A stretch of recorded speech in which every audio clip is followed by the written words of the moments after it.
Bumaba na yung ating pastelino. Pero tignan nyo mga idol, parang krimino yung katawan niya. Tapos light orange yung ulo. Ayan o.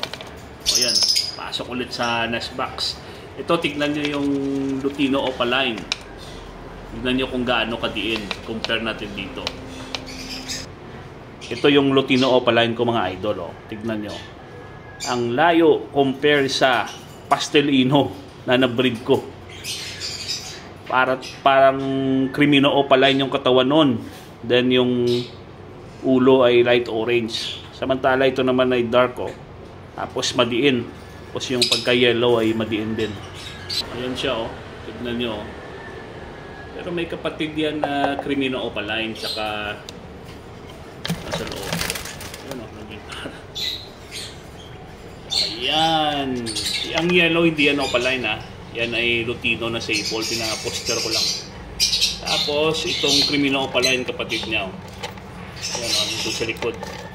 Yan. Crimino Opaline yan mga idol. Kapatid niya yan. Then, ito siya o. Yan o. Layo-layo no. Parang pastel o. Yan. Red eyes yan mga idol ha. Visual na Lutino Opaline yan. Pero, hindi pa ako sure sa ID nito. Yan. Poster yan mga idol. Yung dalawa. Yan yung poster parent.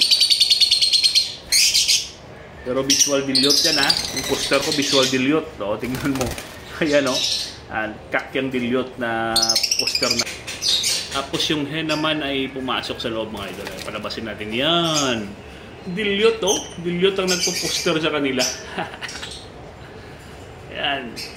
Pero ang parents ng mga idol ay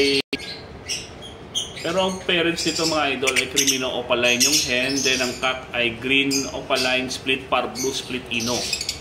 Yan yung naibuga nila. Tignan nyo. Ayan oh. Napakaganda mga idol.